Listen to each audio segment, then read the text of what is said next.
what the president is doing here is sending a message not to the Philadelphia Eagles. He's sending another message to the NFL that this so-called rule change that they have put in place regarding the national anthem is not good enough, which is the message I have been sending too. And so instead of all of the Philadelphia Eagles, putting down their politics for just one moment at the White House and coming together in a show of unity, instead they were off hiding in the locker room. They're essentially using the out that the NFL gave them not to go to the White House, and it's shameful.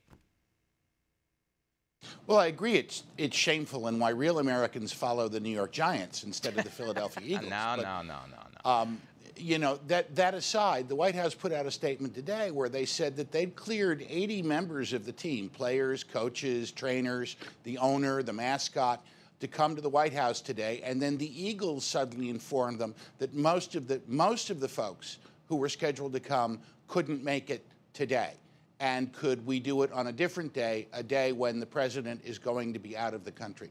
And so I'd like to know how this suddenly evolved. And I frankly smell the players' union here. I think the big labor bosses who don't want Trump to succeed may have put some pressure on the members of the team not to go, and that's unfortunate, because this is supposed to be a day when we celebrate excellence in America.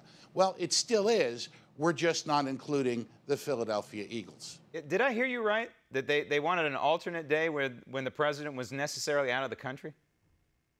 That's what the White House said today. Sarah Sanders said it in a briefing this afternoon, and then in a statement that was submitted by the White House later in the day. And so, with all of the mishigas involved in trying to reschedule the event, it just wasn't going to work. And so the White House decided to go to what has become Plan B, a celebration of the greatness of America. Yeah, I smell more than a rat here. I smell a whole hive of rats, if you will. Now, the NBA, I should point out, has a rule that forces their players, if you want to use that word, to stay there, stand for the national anthem. And so this points to a bigger problem, that the NFL still has a problem of the players pushing back and, again, giving them this out to go hide in the locker room. They have not solved the problem here, clearly.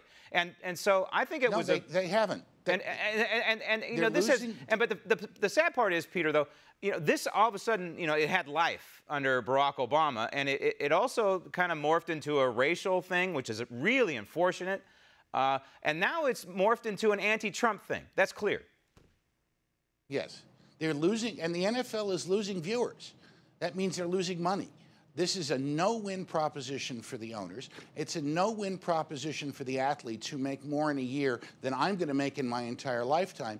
And I think that the American people watch football to get away from politics. Right. They don't want to have politics shoved in their face during football and basketball and NASCAR, and typically it's not. Now the players are doing so, and they're the ones ultimately that are going to pay the price. And if you don't believe me, ask Colin Kaepernick, who still doesn't have a team to play for. Right.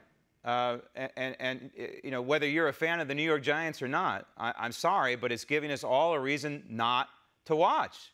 And again, I said it a couple weeks ago when the NFL made this phony move, and I'll say it again now. They did nothing to correct the problem, unfortunately. They need to correct the sinister forces that are existing in the NFL. They need to address this head on, but they're refusing to do so for whatever reason. And I think it was a brilliant move by the White House to convert this event into a pro-America, patriotic celebration of the red, white, and blue stars and stripes in the national anthem. So give a big thumbs up to the White House for what they did. Want to see more videos like this? Click on the link below and subscribe to One America News on YouTube. And call your cable provider and kindly demand that One America News is added to your lineup. Call and subscribe today.